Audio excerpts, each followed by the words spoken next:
फिर नीचे परेशान कर रहे हैं, अब यहाँ पे परेशान कर रहे हैं। आप कहाँ से आए हैं? हम लोग आए हैं फरीदाबाद से, सुबह 5 बजे के निकले हुए हैं।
वहाँ पे टेस्ट करवाया, ठीक है। वहाँ पे बोलते हैं कि वापस जाओ, वहाँ पे जाके टेस्ट करा के आया। फिर नैनीताल के लिए जो पहला कट आता है वहाँ से उन्होंने ब्लॉक कर दिया कि आगे से जाओ। फिर नीचे परेशान कर रहे हैं, अब यहाँ पे परेशान कर रहे हैं। आप कहाँ से आए हैं? हम लोग आए हैं फरीदाबाद से, सुबह 5 बजे के निकले हुए हैं। आपके पास डॉक्यूमेंट्स? सब कुछ है, सब दिखा दिया, सारा कुछ दिखा दिया, टेस्ट रिपोर्ट भी दिखा दी। जो विदाउट RT-PCR आ रहे हैं, जिनके पास ई-पास नहीं है और होटल में बुकिंग नहीं है, जिलाधिकारी महोदय का आदेश है, जिनके पास ये सब कुछ है उन्हीं को आगे भेजना है और बाकी सभी को वापस कर देना है।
आज जब हम कोविड-19 की वेनिंग वेव और सेकेंड वेव से जूझ रहे हैं, यहाँ ये विषय हम आपके द्वारा फिर सब लोगों की दृष्टि में लाना चाहेंगे।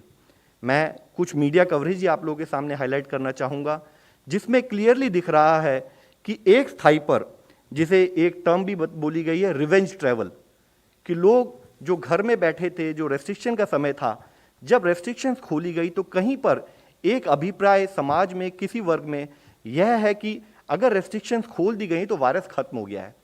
हम आप लोगों के द्वारा फिर से लोगों की दृष्टि में लाना चाहेंगे, वायरस या इन्फेक्शियस डिजीज यह अभी भी हमारे बीच में है।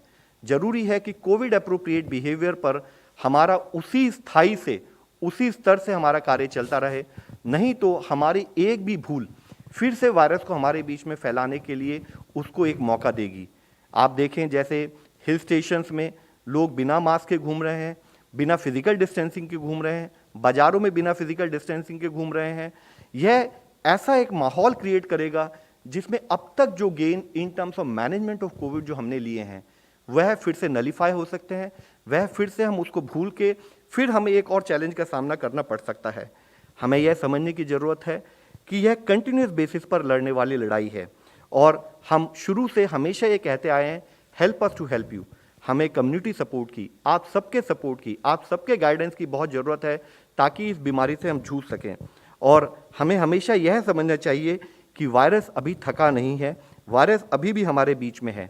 तो ज़रूरी है कि हम दो टूल, बोथ सोशल वैक्सीन के रूप में hand hygiene, use of mask and physical distancing और वैक्सीनेशन, एक्चुअल वैक्सीनेशन, इन चीज़ों पर हमारा उसी स्थाई पर कार्य चलता रहे जब तक कि हम वायरस को पूरी तरह से कंट्रोल ना कर सकें।